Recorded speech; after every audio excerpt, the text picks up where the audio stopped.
वाहिगुरु जी का खालसा, वाहिगुरु जी की फतेह। Global Midas foundation जो अपने थर्ड ईयर के अंदर अब अपना हेल्थ केयर लंगर सेवा का फ्लैगशिप प्रोजेक्ट चलाता रहा, जहाँ पर पहले हमने दिल्ली और एनसीआर के अंदर हेल्थ कैंप्स लगाए। ये हेल्थ कैंप्स लगाने के साथ में हमने चैरिटेबल रेट्स पे टाई अप करा डायग्नोस्टिक सेंटर्स के साथ और लैब टेस्ट फैसिलिटीज़ प्रोवाइड करवाने के लिए संगत और पंथ के लिए। उसी के साथ में हमने टाई अप करा नर्सिंग होम्स के साथ और हॉस्पिटल्स के साथ, जहाँ पे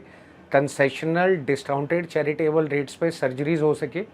जैसे कैटरेक्ट ऑपरेशंस की सर्जरी थी, या जहाँ पर जान पहचान ना होने के कारण कोई अर्जेंट हेल्थ केयर इमरजेंसी आ जाती थी बट बंदा जानता नहीं था, तो वहाँ पे ना वो इलाज करवा पाता था, ना उसको डिस्काउंट मिल पाता था। तो उसी के साथ में मैं बताना चाहूँगा कि अब हमारा अरिहंत हॉस्पिटल जो एक मल्टी स्पेशलिटी हॉस्पिटल है देहरादून के अंदर, उनके साथ एक टाई अप हुआ है, जहाँ पर उन्होंने हमारी ये हेल्थ केयर लंगर सेवा में हमारा बढ़ चढ़ के साथ दिया। तो उसके अंदर मैं बताना चाहूँगा कि पहले एक उनकी फैसिलिटी है चमोली के अंदर जो ऑपरेशनल है, तो हेमकुंड साहिब गुरुद्वारे की जितनी भी मैनेजमेंट है उनके लिए वहाँ पे 100% फ्री चैरिटेबल इलाज था। उनके साथ हम लोगों की बातचीत हुई है और वो प्रोवाइड करवाने में उन्होंने अपनी सहमति भरी है। उसी के साथ में जो देहरादून के अंदर उनकी multi speciality health care services चल रही हैं, उसके अंदर हम लोगों ने जॉइंटली हेल्थ कार्ड एक इशू करा है। ये वही हेल्थ कार्ड है जो पहले दिल्ली के अंदर हमने गुरुद्वारों में सेवादारों को और गुरुद्वारों की मैनेजमेंट्स को दिया है, जिसके बेसिस पे उन्होंने जहाँ जहाँ हमारे टाई अप थे वहाँ पे कंसेशनल रेट्स पे अपना इलाज करवाया, अपनी कंसल्टेशन करवाई। तो ये जो हेल्थ केयर कार्ड हम लोगों का अब हेल्थ केयर लंगर सेवा के अंदर जॉइंटली अरिहंत हॉस्पिटल के साथ निकला है। इसके अंदर सबसे पहले तो जितने भी सिख समुदाय के गुरुद्वारा मैनेजमेंट की कमिटीज़ के मेंबर हैं, तो चाहे वो दिल्ली कमेटी हो या एसजीपीसी हो या हरियाणा कमेटी हो या किसी भी सिंध सभा गुरुद्वारे में भी वो अपनी सेवाएं देते हैं, तो उनको सिर्फ अपना एक आईडी कार्ड लेके जाना है। उस आईडी कार्ड के ऊपर या तो वो हमारे सोशल मीडिया पेजेस पे और हमारे हेल्पलाइन नंबर जो नीचे आ रहे हैं इन पे हम पे संपर्क कर सकता है,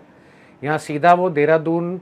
जो अरिहंत हॉस्पिटल है वहाँ पर भी जा सकते हैं। तो उस आईडी के अगेंस्ट के अंदर जब वेरिफिकेशन हो जाएगी उसके बाद उनका ये हेल्थ कार्ड बन दिया जाएगा। ये हेल्थ कार्ड के अंदर एक तो उनको अप टू 50%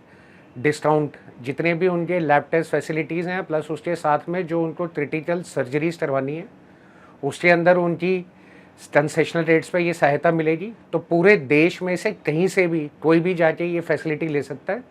उसी के साथ में सिख समुदाय के जितनी भी कम्युनिटी है, ये लोग भी वहाँ पर जाके अगर अपना हेल्थ कार्ड बनवाते हैं तो अप टू 30% दोबारा सर्जरीज के ऊपर और साथ में लैब टेस्ट फैसिलिटीज़ के ऊपर उनको मिलेगा। तो ये इस तरीके का पहला एक होलिस्टिक नॉन सिख या non Punjabi health care services provider के साथ हमारा ऐसा टाई अप हुआ है, जिन्होंने ये हेल्थ केयर लंगर सेवा में हमारा साथ दिया है। तो मैं पूरे संगत और पंथ को बताना चाहूँगा कि पूरे देश में से आप किसी भी गुरुद्वारे में कहीं पे भी अगर आप काम करते हैं तो इसकी ये फैसिलिटीज़ ज़रूर उपलब्ध करवाएं, क्योंकि आज की डेट पे सबसे बड़ा क्रिटिकल इशू सर्जरीज का आता है। चाहे वो सर्जरीज कैटरेक्ट ऑपरेशन की हो, चाहे वो सर्जरीज आपकी किसी भी क्रिटिकल इलनेस की हो, तो अगर आपका यहाँ पे ये हेल्थ कार्ड बन जाता है जो फ्री ऑफ चार्ज है, तो पूरे देश में से कहीं पर भी आप जाके इस तरीके के अप टू 50% कंसेशनल रेट्स पे सर्जरीज और लैब टेस्ट फैसिलिटीज़ अवेल करवा सकते हैं। और अगर आप मैनेजमेंट कमेटी का पार्ट नहीं है बट अगर आप सिख हैं, तो पूरे देश में से अगर आपका ये हेल्थ कार्ड बन जाता है तो 30% तक यहाँ पर आप वो सर्विसेज भी अपनी अवेल करवा सकते हैं। तो मैं सारी संगत और पंथ को अपील करूँगा कि हमारे सोशल मीडिया पेजेस के ऊपर सारी जानकारी दे रखी गई है, तो इसको आप देखें। हमारे हेल्पलाइन नंबर्स पे हमारे साथ जुड़े, हमारी टीमें आपको गाइड करेंगी और आप अपना हेल्थ कार्ड बनवा के ये सारी सुविधाएं उपलब्ध करें। वाहिगुरु जी का खालसा, वाहिगुरु जी की फतेह।